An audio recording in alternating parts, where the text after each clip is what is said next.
Hello, everyone. Welcome to the Book of Life. We're thrilled to have you with us on this Thursday afternoon. We're going to be welcoming our amazing guests who are so grateful for an hour with them, Juju Chang and Neal Shapiro, in just a moment. I'm Rabbi Sydney Mintz. I'm joined by my wonderful partners in crime, Rabbi Yoshi Zweiback, Rabbi Matthew Gewirtz. You're here with us. Maybe you've been with us through all of our time since April, where we've been gathering in the Book of Life on the Thursdays where we've gathered. Now we're gathering on the second and fourth Thursday. If it's your first time, I think it's going to be a wonderful conversation. If you've been with us, welcome back. And the way that we started was that Rabbi Gewirtz and Rabbi Zweiback and I, a couple of years ago, we started in rabbinical school together, actually 30-ish years ago. And we were best friends back then. We got back together. I got to say, the pandemic kind of brought us back together to do what we love to do, which is talk to one another and teach and listen and be good Jews. And so we're thrilled to have you with us for the Book of Life today. We begin each time with a very short meditation, and it seems a very interesting day for us to gather in many ways because of the confluence of International Holocaust Remembrance Day. It is the 76th anniversary of the liberation of Auschwitz-Birkenau yesterday. And this year it falls on the same day as Erev Tu B'Shvat, or the birthday of the trees. And so I wanted to take a moment for us to begin as we think about all the ways that we tell our stories, and we communicate, and we share our own books of life. We write our own books of life each year, in Rosh Hashanah and Yom Kippur, that sense of how important memory is, but also life, the tree of life. And I'm going to ask each one of you to get into a comfortable place. We do a very short meditation. Take a moment to close your eyes. And I'm going to read to you a very important piece of text from Rabbi Nachman of Bratzloff, which is his prayer for being in nature. And wherever you are, you might be on the East Coast, it could be blustery and cold, you could be in a very rainy place, you could be in Chicago like my mom, where I know there's a lot of snow, all the way to California, where there's been a lot of wind and a lot of rain. There's still an opportunity just to walk outside and to Osei Maaseh Bereshit, to acknowledge the wonders of creation, the wonders of nature. And so this is the prayer of Rabbi Nachman of Bratzloff, and take a deep breath together with all of those who are joining us tonight. Grant me the ability to be alone. May it be my custom to go outdoors each day among the trees and grass, among all growing things, and there may I be alone, and enter into prayer to talk to the one to whom I belong. May I express there everything in my heart, and may all the foliage of the field, all grasses, trees, and plants, awake at my coming, to send the powers of their life into the words of my prayer, so that my prayer and speech are made whole through the life and spirit of all growing things, which are made as one by their transcendent source. May I then pour out the words of my heart before your presence like water, O Creator, and lift up my hands to you in worship on my behalf and that of my children. We say together, Amen. Amen. And just take a moment to open your eyes. Take one more deep breath, and I will then hand it over to our dear friend, Rabbi Matt Gewirtz, with gratitude for bringing your friends, Neal Shapiro and Juju Chang, here tonight. Thank you, Rabbi Mintz. Thank you, Sid. Just the grounding that I needed, and I'm sure all of us need during these days that, at least on this coast, are still really cold, actually colder than they've been yet this winter, and still dark early. So thank you for bringing light to our spirits. Speaking of light, tonight we sit in dialogue with two of the more special and sacredly devoted people that I know. Juju Chang is an Emmy award-winning co-anchor of ABC's Nightline. She reports regularly for Good Morning America in 2020. Juju is recognized for her in-depth personal narratives set against the backdrop of pressing national and international news. She has done extraordinary journalistic work in the areas of immigration policy, of LGBTQ plus issues, and the same related to military service. She has traveled around the world to report on global issues and on gender-based violence. Juju has worked her way up from desk assistant to being an award-winning journalist with Emmys, Gracie's, and Peabody Awards, and somehow a Lifetime Achievement Award at the Front Page Awards. And Juju, I say somehow, not because of the lack of merit, but you're just way too young for Lifetime Achievement Awards, at least in my book, and I'm sure in yours too. Neal Shapiro is an award-winning producer and media executive with a 35-year career spanning print, broadcast, and cable and online media. As CEO of WNET, he oversees the operations of 13, WLIW 21, and NJTV. Since arriving at NET in 2007, Neal has revitalized programming for all three stations, nearly doubling arts and culture offerings amongst so many other vital improvements. Before joining WNET, Neal was president of NBC News, leading its top-rated news programs, including Today, NBC Nightly News, and Meet the Press. He has won numerous awards, including multiple Emmys, Edward R. Murrow, and Columbia DuPont Awards. Juju and Neal have 3 children. They are sports obsessed and born and bred Upper West Siders. And yes, if you haven't figured out already, they are married to one another. Special and sacred people is how I described them earlier, because their professional work is impressive, absolutely. But that is nothing in comparison to their humanity as souls of our world. I was now a long time ago their rabbi, and it's hard to even remember how we came to know each other, but I can vividly see the two of you in my study on 83rd Street in Manhattan for our first encounter. I remember the light that you brought into my office, a light that was full of love and curiosity, of intellect, and obviously people who were in search of more meaning and more depth. The kind of depth that would only hone your obvious sense of ethics, your obvious sense of devotion to making our world a better place. Our connection, as I felt it, was pretty immediate, and I am thankful to the Holy One of Blessing that distance and the craziness of the world have not inhibited our bond. So on behalf of Rabbis Mintz and Zweiback, we are so happy to welcome you both to the Book of Life. Thank you so much for being here. Thank you for having us.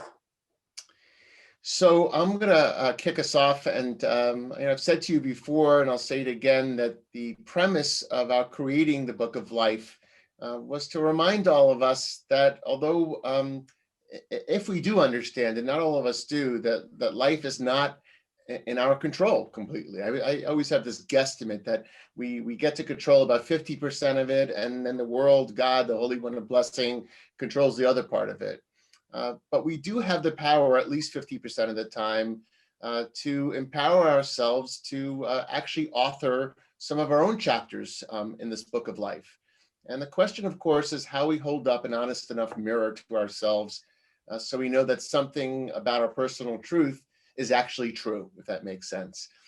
So the two of you have spent your entire professional careers honing the art of asking questions to get to the core of the human narrative. So we'd love to know, how do you do it? How do you ask the question that gets to the core of someone's narrative? And how do you know when you've gotten there that you're actually there versus sort of the facade that people might put up along the way? And I'd love to hear both of you answer the question. Honey? You want me to go first? Yeah. I was hoping to let chivalry die and let you go first. First of all, I'm thrilled to be here with you guys. I think the saying, once your rabbi, always your rabbi, applies. I feel like, Matt, you are my forever rabbi, even though I have numerous other rabbis I hold in my heart. I also today referred to you as my old rabbi, and then I had to stop and correct myself. Like, actually, he's not old. He's just my former rabbi. Oh, never mind. Same as the Lifetime Achievement Award, I told you. Exactly. For me, I think whenever I enter an interview, and I've interviewed people whose opinions and whose philosophies mirror mine, and I've also interviewed plenty of people for which the opposite is true. And I think that the underlying way that I engage in conversation with people is to enter that conversation by giving that person dignity. And by allowing them to, even if, I mean, literally, I've interviewed Richard Spencer, who is a white separatist and a neo-Nazi. And so it's not that I can have a lot in common with his outlook and his framing, but I think by offering that framework of, you're a human, I'm a human, let's have this conversation, especially when there are television cameras rolling, people are trying to score points and give you sound bites and not really be real with you. And so I think whatever kind of conversation you're in, even if you're in a conversation, I say this a lot, when you're in conversations with children, and children know when you're talking down to them, right? And I think that there is that sort of respect that you can give any human that you interact with, and that is the basis of a good conversation. I think one of the things about being a journalist that's great is it forces you to think about everybody else's point of view. It makes for a better interview, it makes for a better conversation. And I think it's some way to get to understanding. And I think if you open conversations, trying not to be judgmental. I mean, we all have opinions and it's hard not to, but to give people the space and the time to make their points of view.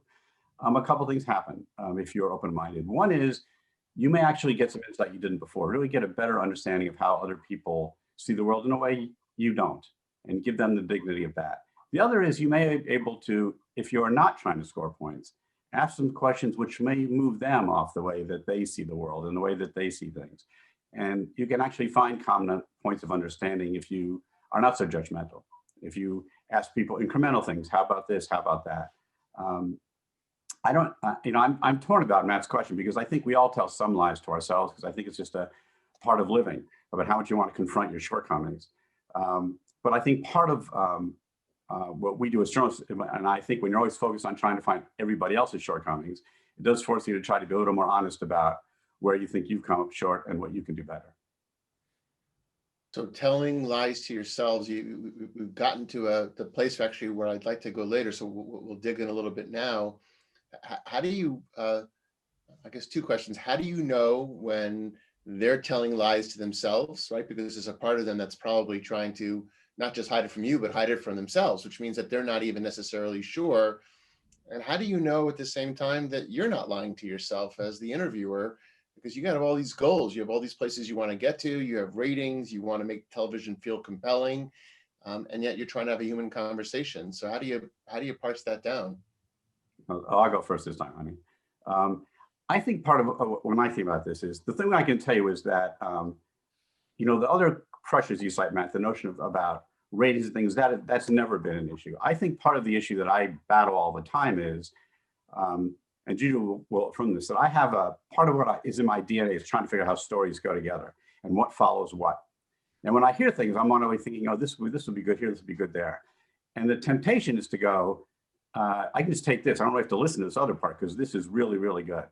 And I know that's something that I do. So I have to push myself harder to go, you can't do that. You have to really listen to the totality of what's happening and not just keep trying to fit it into the narrative. And I think all of us, to some extent, go in things with some preformed point of view. And the challenge is to not let your point of view get reinforced. One of the issues we have as a society right now is you can spend your entire world surrounded by people who just reinforce your point of view. You can watch the TV shows that tell you you're right. You can read the media that tells you you're right. You can find the social circles that tell you you're right. And that's bad for democracy. That's bad for all of us because we're not challenged. I think in the way in which you can tell other people, there's two kinds of lies. There are lies about facts that people are just lying to spin or say things they know are untrue. And then there are things in which I think they're not sure they're true. They're telling themselves that to make them feel better, telling themselves to make their make themselves support their position. I think it's interesting to see, of all the people who are saying the election is stolen, I think some people actually do believe the election is stolen. Yeah. I think actually in their heart of hearts, if they took a lie detector, they would tell you the election is stolen. That's what they believe. And I think the other people who do not think the election is stolen, but they know for political purposes, they have to say the election is stolen, or they feel they have to say the election is stolen. And I do think that's a challenge to really understand where some of those people sit. Juju, as you answer, I want to, and this could be the second part of what you answered then, Neal. I was writing a paper with Jake US history, and he had to assess the election.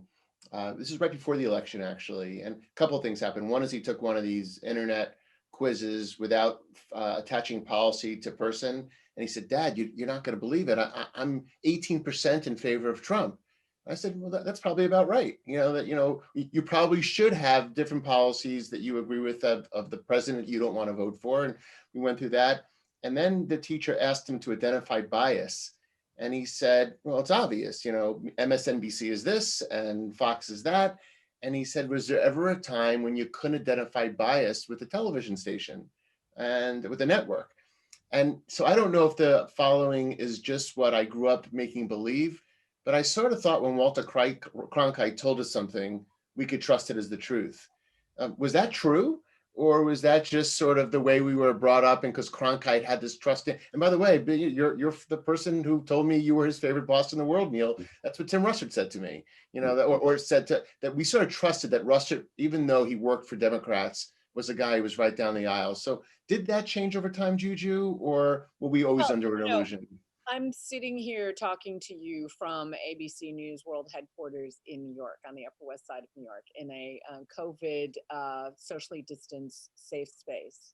And I'm about to go down later to anchor ABC News' Nightline program, which is on after Jimmy Kimmel. But I think just today we had an overview of our standards policy here at ABC News. And I think what people fail to remember is that, we are often disparagingly referred to as corporate media or mainstream media. But the truth is, corporate media and mainstream media, there are definitely flaws in the way that we operate. But for the large part, people fail to recognize that every word that I utter that's scripted is seen by a lawyer, both for liability and for accuracy. And then we have a standards executive who reads every word. And at midnight, we can't go if I have the wrong prepositional phrase. And facts are facts. You can have your opinion, we can have different opinions, but we shouldn't be arguing about facts. And yet that's what this political environment has created, that we're arguing about verifiable falsehoods. And so hearkening back, I've had so many conversations. I went to a Trump rally in the middle of Tennessee and talked to as many people as I could about what their belief system is. And some people, as Neal said, believe the verifiable falsehoods, and others are just parroting cable news talking points. And I think that it harkens back to our conversation about how do you have a conversation with somebody that nets something more than just a debate or an argument. And you mentioned in our introduction, we have 3 teenage sons. So I'm well versed in the art of argument and debate. But what you will find is that the minute you start really listening, the old adage, we have 2 ears and 1 mouth. When you really listen to what the argument is, instead of just waiting for the person to stop talking so that you can then lodge your point, that is a real conversation. And I think whether it's your teenage son or somebody who has views that are diametrically opposed to yours, the bottom line is, it has to be a genuine conversation. And there has been research that suggests that the more you give facts to people who believe disinformation, the more dug in they get on their disinformation. I did a story about QAnon and interviewed QAnon supporters. And the more you present them with facts, the more they dig their heels in and come up with more explanations as to why their conspiracy and their alternate set of facts and their alternate reality is true. And I feel like we've entered this zone where, it's not just about arguing. We really have to start communicating in ways that clearly we're not successfully doing now. Yeah. I was going to say, I think people think like the opposite of listening is not pausing, right? So we got to be a real conversation. I think that's true. I was going to say, Matt, to your point, I think the reason that Walter Cronkite and those people were more trusted was also an economic reason. There were only 3 big networks. So the way you made a living was to try to get the mass middle. You couldn't really make a living on the fringes. So there was a commercial imperative as well as, I'd argue, a professional imperative to try to call the news straight down the line, and which is why back in the days, ABC and CBS and NBC were the only three commercial broadcasts, and maybe PBS, the news was kind of the same. Now, if you watch news, like there's stories on Fox you don't hear anywhere else. It's a whole different reality. And sometimes stories on MSNBC I don't hear anywhere else. So I think that's one issue going on, and we've got an economy that drives that. The people I've worked in my life, both at PBS and at ABC and NBC, I never, for the most part, I never really knew their politics, and I think everybody tried to play it straight. I do think there are subtle things which are not, which I've learned from Fox. So, for instance, Fox has this policy that whenever they talk about someone who's on death row, they always say the crime that they're convicted of. Now that's an interesting choice, because for years you would just say so and so, right? And then was their appeal stayed or not? And the Fox point of view is, you know what? If you don't do that, you're making a judgment you're for against the death penalty. Don't you think viewers are entitled to know what the person's accused of? I think that's right. It never occurred to me until they did it. Right? I think there's subtle, they did some studies that say years ago, they would say they're more likely to describe politicians as conservative, but not as liberal. So now I try to make sure, let's make sure if we're going to do that, let's make sure we're balanced. I think those are fair debates. And I think to the degree all of us bring some internal bias to how we see the news and how we see things, the more we can challenge ourselves and the more we surround ourselves with people from different points of view, the better we'll be. I love what you just said, Neal, just in terms of the Jewish value of judging people favorably. You might think, that someone who's a senior executive at PBS, he's going to say something nice about Fox News. And it's also the value that we should try to discover the truth wherever we can learn it. And if there's a good idea and a good practice out there, we should be open to that. And so it leads me to a kind of a broader question about your own Jewish values. I know it's important to you and to your family and your sons that you're raising. By the way, I have 3 daughters, 21, 19, 17. We could talk later if you want. But I'd be interested, and they might be on the call right now. Actually, they just left the call. They just left. Sorry about that.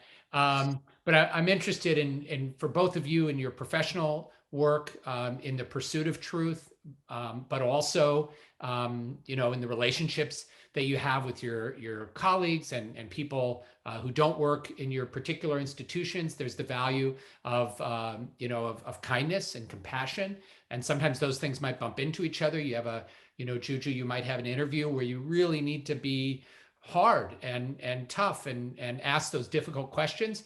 But the value of chesed, of compassion, might want you to be softer. So I'm just wondering more broadly how your Jewish values inform your work as journalists, how you weave them into your work life and your family and home life. How do your Jewish values lead you? Money? Oh boy, that's a big question. I think it's more subtle and in our home life.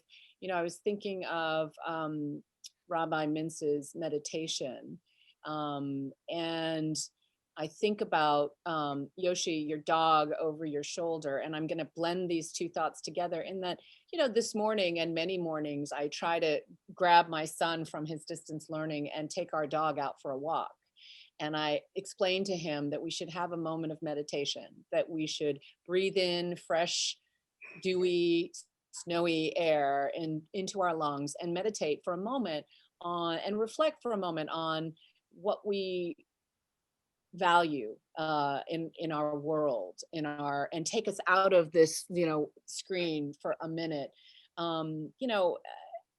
And I can't tell you how grateful I am to my dog, to force me and to give me an excuse to go outside 3 times a day and look up and see, is it dark? Is it light? Where am I? What am I doing? And Neal and I have been taking walks, many mornings that we would not have done previously, where the world just disappears and we talk and we connect. And I think that's a really important spiritual moment. And oh, there you go. And there is an element, one of my former co-anchors is a man by the name of Dan Harris, and he's written a book called 10% Happier. And he talks a lot about the power of meditation which is so similar to the power of prayer. And in so many of the Jewish prayers, I talked to Dan about it one day. I was like, some of the Jewish prayers are like moments of mindfulness. And Dan's like, you should write an article about that. And I was like, it's true. But I do feel like those are moments where I feel like my Jewish values and my are very modern, and we bring in, and step out of ourselves for a moment and cobble those little moments together to kind of guide ourselves. So I think part of what journalism is there's so much commonality with Judaism, right? Judaism is a religion about questioning. Like it encouraged questions, and that's what journalism is about. But it's okay to question. It's okay to constantly question. It's important to question even some of your basic premises. And that's what makes good journalism. In fact, some of the most important things I always tell journalists, you need to question the whole premise of your story or your question. And if you're asking the right questions and you press people, in fact, you'll get better answers. So I think that's part of it. The other part I think is, I think Tikkun Olam, I really do believe journalism in its way repairs the world. I think the world depends on an informed electorate, and I think smart, responsible journalists help with that. I think the free flow of information is so important. When you think when countries fall, what happens? They seize the banks, they seize the radio stations, they seize the television stations, because when you have money and communication, that's what authoritarians need. And the converse of that is a free press is exactly what they don't want. So I think that's important. And the last thing I think now I think about my role as an executive and managing all the people I've done through years is, I try to be a mensch, and it's hard because I want to treat people as fairly as I can, but often I have to make tough decisions. And I think what I try to do is really constantly put myself in the position of how would I want to be treated. Mm-hmm. And so even when I have to do things which I know are tough, at least I try to do it with all the dignity and generosity I can. So Matt, if I can add and build on Neal's ideas, I do think that the idea of giving voice to the voiceless and being an advocate for those who are powerless, it is a very strong impulse for me in the stories that I select, the stories I go out and do. Last year, I went to the border, Mexico and Texas, to an area called Matamoros, which is one of the, and it was such a devastating refugee camp. I had been in refugee camps in Africa, all over the world, and I'd never been to one that was created by an American policy of remain in Mexico, which was an asylum policy that rather than letting asylum seekers come into this country and be greeted by loved ones who were in cities who were willing to take care of them, they were forced to remain in Mexico.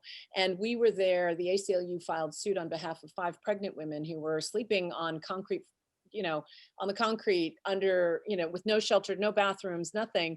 And again, a result of American policy. And while I was there, I thought to myself, this is about the idea of treating strangers, strangers from a strange land. I mean, look, we were talking about how the American asylum policy was predicated on, Jews being denied entry into the United States post-Holocaust. And so when we were looking at all these values of, and I'm an immigrant too, I was born in Korea. And so the idea of like not welcoming strangers to our land and treating them with dignity and respect was such a powerful influence for me, but I had to remain objective. Like, does this policy make sense? Are these legal? I interviewed a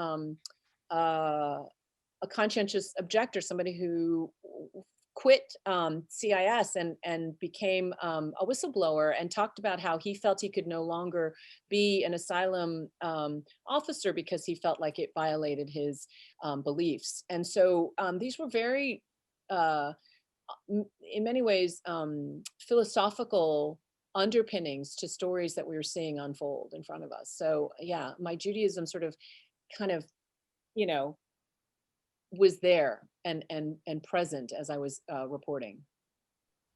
Thank you for that, Juju. I also last year was at Ciudad Juarez in El Paso, at the border, with a group of clergy visiting detention camps. And it was shocking and horrific and very important, I think, in terms of people of faith witnessing the truth. And as a Korean American Jew, I just want to say, I want to thank you, because what you, I'm a member of the queer community, and what you did in terms of lifting up and exposing what was going on in the military, and giving voice to the LGBTQIA community. I think about truth telling and then the impact on policy. And what do we see? As soon as our new president sat down, the trans military ban was over.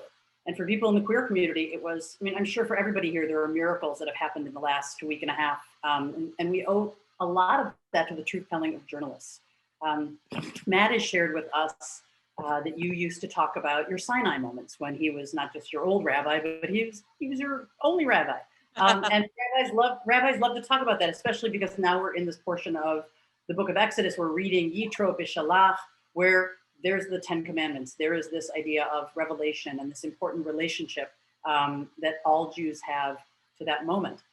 Can you share with us where you find Sinai moments today, given the fact that you have made this choice of exposing truth?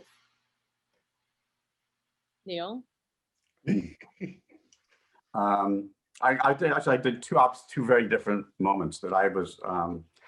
One was one of the first stories I did when I was producing was a story about neo-Nazis in Austria, and it was a guy who was leading the neo-Nazi movement, and we interviewed him, and he was sort of unceasingly polite and incredibly anti-Semitic.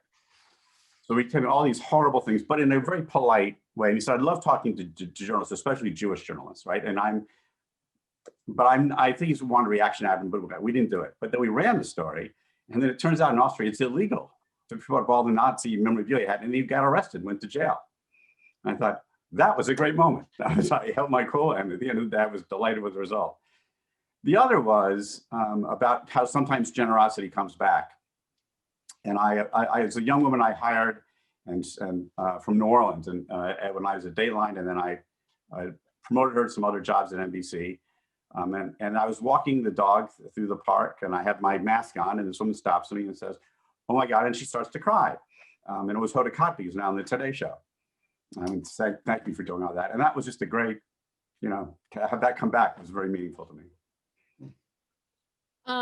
So my most recent Sinai moment was incredibly, like I'm getting tearful just thinking about it. But so Neal and I have been married 25 years. And when I went home to meet the parents,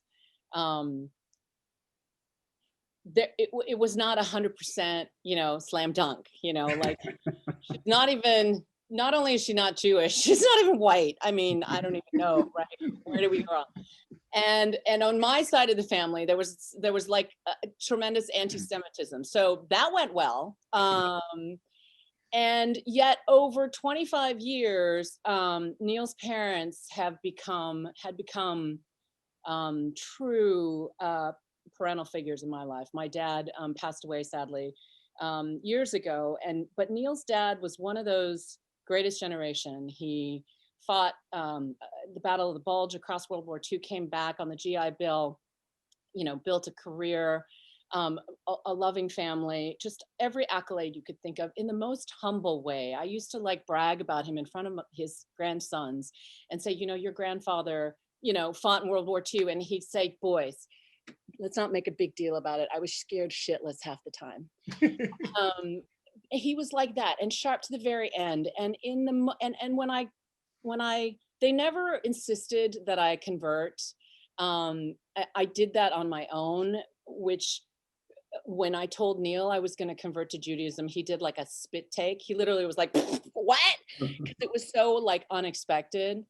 And I learned from Rabbi Matt. He was my rabbi who held the Bet Din. Good thing I passed. And so I learned about my Jewish values and who I am as a Jew. And Neal's dad was ailing, and I decided to go up to take care of him for a weekend, not realizing how close he was to the end. And I was caring for him, and what turned out to be his last night, I had a weird feeling, and I said, Papa, I'm gonna just sit in here in your room with you. And we knew it was not good. And he knew the end was close suddenly. I mean, kind of, it's a long story short, but we kind of knew it was close. And so I slept in the room next to him because he didn't have 24-hour care. And I was holding his hand, and I kept saying to him, you know, Papa, think about those, you know, whiskey sours with Nana, and how much your grandchildren love you, and how great, you know. And I could sense it was close. And finally his breathing changed, and it was, there was like rattling. And so I went out to his attendant and I said, I think there's something going on. And she came in and she said, oh, and we both took each of his hands. And in that moment, because I wouldn't have thought about it, she turned to me and she said, she's Catholic, so she said, is there a prayer? Is there something you'd want to say in this moment? And so I loudly said the Shema into his ears. And within maybe 2 minutes, he took his last breath. And knowing that he made that transition with those words in his heart was a Sinai moment, and sort of felt like the greatest gift. I was so honored to be there in that moment. And so yeah, that happened. Wow. I just want to stop us, and I just want to say thank you for, you have most of us in tears right now. Juju, you just brought me back to the moment of holding my father's hand as he left this earth. And I was at a loss for words. It was my Episcopalian stepmother who took my hands and said, Rabbi, say the Shema. So thank you for, you know, revealing that. And you can see from Neal how it wasn't only your Sinai moment. Right. It was incredible. And honestly, he was the most incredible man. So it was lovely. I know it was good for Neal to know that I could be there. He was home with the kids at the time. So again, it was a bit unexpected, and yet, yeah, it's powerful. So thank you indeed. You know, Juju's the second time I've heard this story. You told it to me last spring when we were on the phone. All this, of course, happened in the middle of COVID.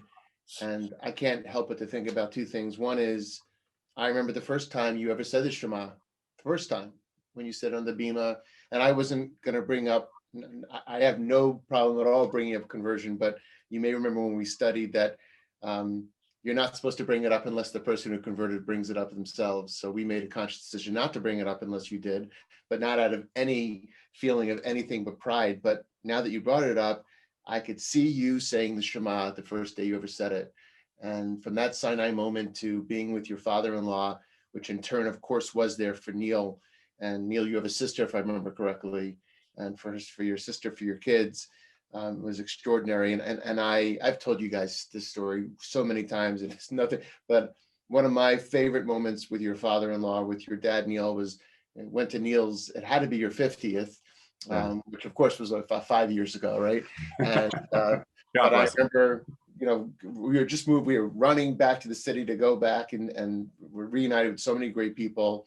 And because we moved to New Jersey, we couldn't hang out till 2 o'clock in the morning like the rest of you. And so we were leaving around 12, and I look outside and I see your dad, and he says, hey, where do you get the Sunday Times around here? And he was going into, and he said, what's better than being in Manhattan and getting a Sunday Times on Saturday night and being able to have it all night long? And your mom had probably only been gone a few years at that point. And I just was something so, I don't, old fashioned is not the right, but so Hamish, I would say, about that. And that's, you know, obviously who the two of you are. Oh, I have chills up and down. But by the way, we used to say this also in our studies, Juju, that you always know you're at Sinai because your hair stands on end. Yes, that's right. Which is exactly what's happening to me right now. This is a non sequitur because there's so many different things we're going to end, believe it or not, in 15 or 20 minutes. But, Juju, following up on what Sid so beautifully described about her own border experience, and I remember living vicariously through all the things you were posting, Sid, LGBTQ plus rights and military especially, and the unwrapping of so much inequity in this country, which, by the way, it's so interesting how people think it's new. It's not new. It's just that we all have iPhones now and we can tape it. So it's just coming to light. And at the same time, how we are reckoning all of this in this country is really challenging. And it's challenging to sort of to do due diligence, to bring people to the levels of equity they should be at, and to also make sure that we don't put others out of commission at the same time. So talk to us a little bit about this. I know that you've been in the business long enough that you've had friends who have lost work over this, and perhaps legitimately, but the question is, has it been done again with equity? So can you talk to that a little bit about the cancel culture piece that came out in Harper's 4 or 5 months ago, how journalists on some levels are being muzzled. And on the other hand, again, we have to get to a place we break down the patriarchy, we break down the inequality, et cetera. So I think you understand the conflict that I'm trying to get at, right? And if not, I'm happy to try to make it more clear. Neal, you want to take a crack? I can start, man. I mean, I think there are. You're right. This is an incredibly complicated issue. There's we're in this long delayed reckoning for justice, which has gone on far too long, and some of it I think even like I think I in terms of lies I tell myself. Looking back, I think I've done a lot right, but I could have done things better, and I don't like admitting that to myself. But I think it's true. And I think every executive has to look at what we're doing, what companies are doing. On the other hand, I do think that as pendulums tend to swing, I think there is at sometimes a lack of understanding or a quest to have things done that don't recognize circumstances around them. So I understand that impatience people have about some issues. I also think that life is complex, companies are complex, financing is complex. And we need to get to where we can have honest understandings in which people can say what they want to feel, say what they believe, and not necessarily be branded as a racist, just merely because they say things. And I think that's the part of the, I think we need to have painful conversations, but I think they have to be open conversations. And I think that's the challenge. I feel as though I don't run across it as much. I think that there is a real sense that people feel like they're on pins and needles and they don't want to offend anyone. And so sometimes that just inhibits a conversation. But that said, one of the things that really struck me was when the protests erupted on the streets following the death of George Floyd, that it wasn't just, it was a real cross-section of America. I really felt like this was a moment where this isn't just African Americans protesting. This isn't just young kids protesting. I covered a couple of the street demonstrations in New York City, and I saw families. I saw parents with children. I saw, African Americans, Latinos, Asian Americans, lots of white people on the street. And I think that that is a shift in the world. And I think that that is an understanding, like, and then when the Capitol Hill riots took place, and there was a real recognition that, African Americans see the disparity between the treatment that the the attackers at Capitol Hill had versus, you know, the folks who were protesting on the streets at post George Floyd. And I thought, well, that's not just African Americans who are seeing that. Actually, if we look back to the people who were on the streets protesting, it is a real awakening in this country. And I think that is a positive thing. And I think that the cancel culture is definitely there, and we have to be careful not to, you know, sort of let, you know, perfect be the enemy of the good, because there's going to be a lot to untangle as this continues to unfold. I'd add one more thing to what Juju was saying. You know, I'm thinking about the Capitol. So it's no secret that there has been or is some tension sometimes between African Americans and some Jews over some issues, whether it's Israel or parts of our history, right? And also been moments where Jews and Blacks have marched together for civil rights. What stuck out to me at the Capitol was those side-by-side shirts of the camp outfits, 6 million is not enough, and the Confederate flags waving side by side, right? That the forces of hate, they're pretty much aligned about who they hate, right? And it's a good reminder that African Americans and Jews have a lot in common, right? And this is a singular moment in history where I think those bonds can be strengthened. I really appreciate that. And it's so important to remember too, when we think about Jews, we're not talking monolithically as if all Jews are white. There are Jews who are Black, Jews who are Jews of color, Asian Jews. We are a very diverse people. And so we shouldn't put ourselves in, you know, sort of a singular bucket. But I have noticed exactly what you said, Neal. Most folks who wave the Confederate flag do not care for Jews either. So keep that in mind. Earlier, Neal, you referenced Tikkun Olam. And what I was thinking a little bit about is something I learned over the summer from Dr. Micha Goodman. We had a class where he was teaching us about determinism, this idea that what's going to happen is determined, and there's very little control you have in that. And boy, these last 10 months have reminded us, as much as we think we control our worlds, there's a lot of things that are completely out of our control. And so determinism is one belief system, one impulse. And the opposite of determinism, Dr. Goodman taught us, is tikkun olam. It's the belief that you can change the world by doing acts of kindness, by holding that person's hand at the bedside.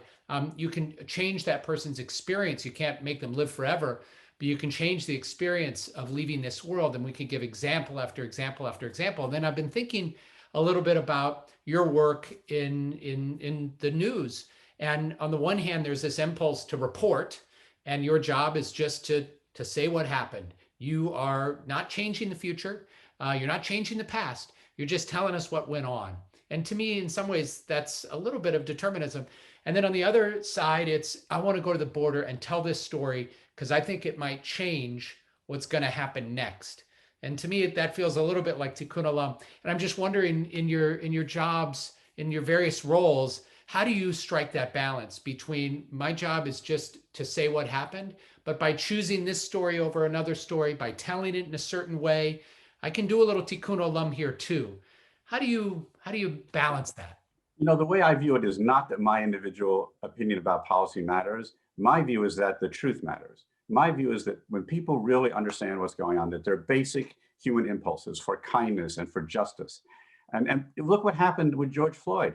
People saw that video and said, it's wrong. They could just feel it in their heart and their soul. It was wrong, and they wanted to do something about it.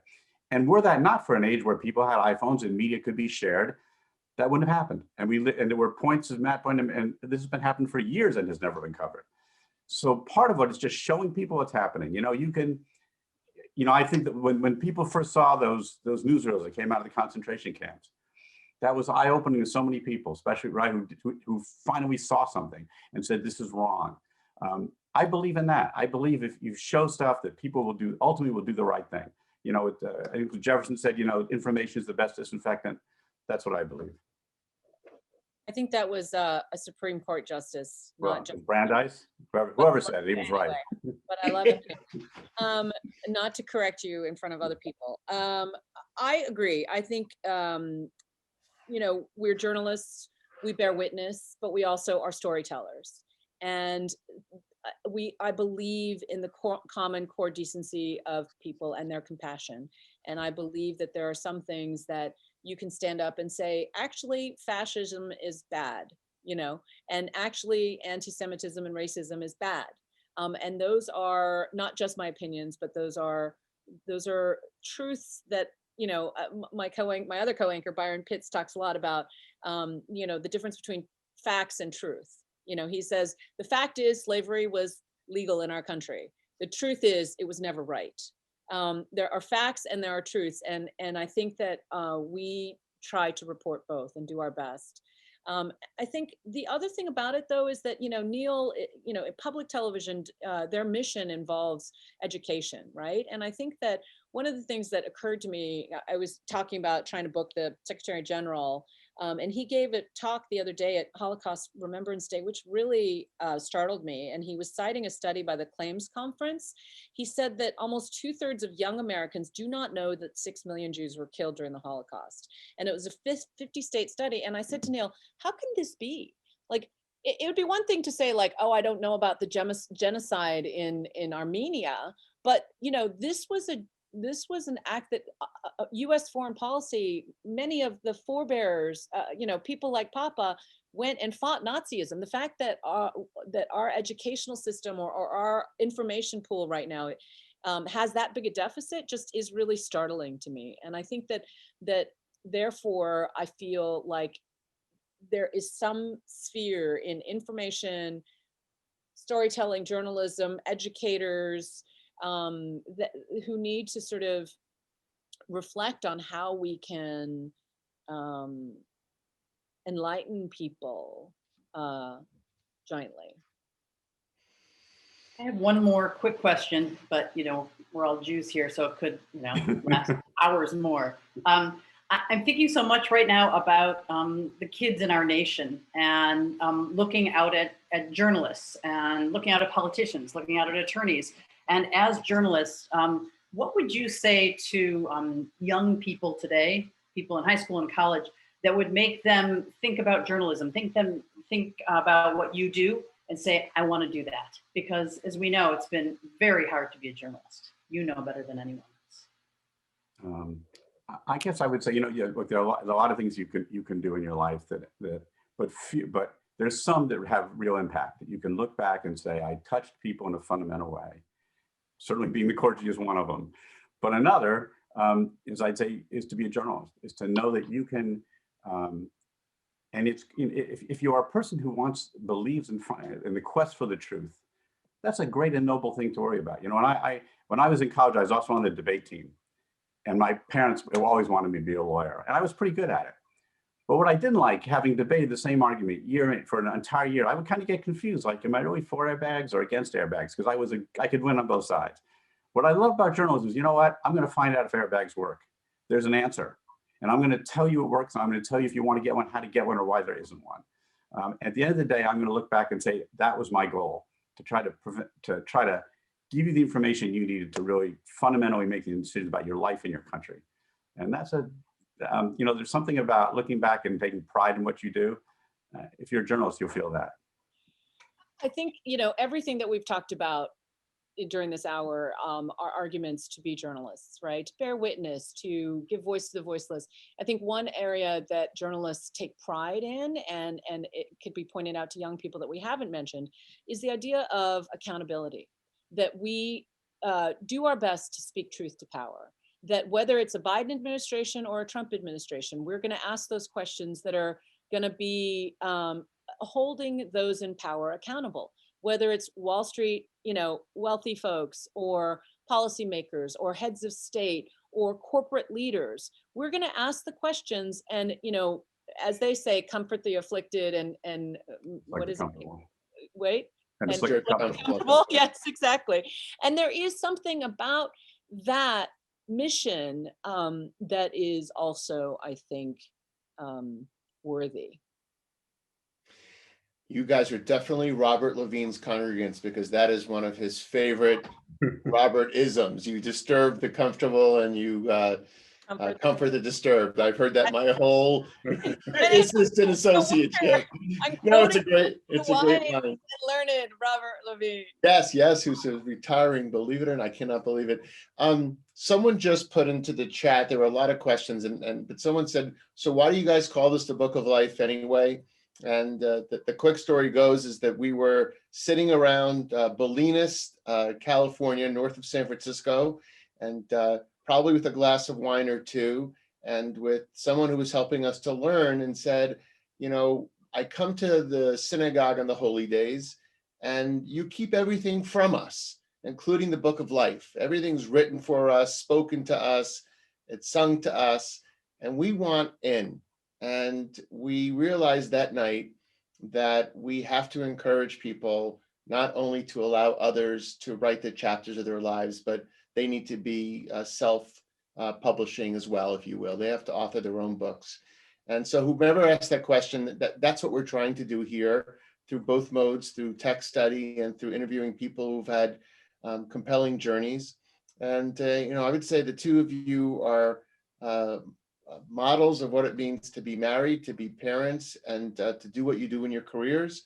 But I guess for the first time, I'll say that you do pretty well at authoring, at writing your own chapters in your own books of life. And that means so much to everyone here. You watch the number of participants and you always know if this is going well or not, because people either drop off, but here they kept on increasing. So people must have been calling their friends and saying, you got to hear Neal and Juju. So the friendship has been so deep and rich to me, and these moments to be able to share the light that you've always brought into my spirit, into Lauren's spirit, to share it with so many people from coast to coast in this Book of Life means so much to me. So on behalf of Yoshi and Sid, thank you, Juju and Neal. Really appreciate you being with us. And I know you're taking care of kids up in Connecticut. You're about to go to work in New York City, so we know your lives are busy.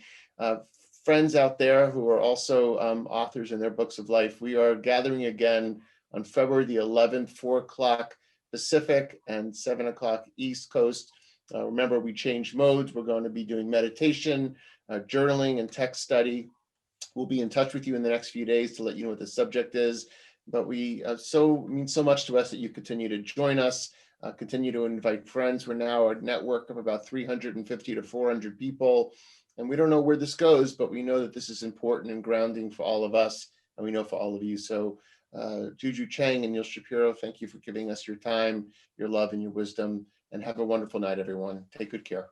Good night, everyone. Thank you. Thank you. Thanks so much. Bye-bye.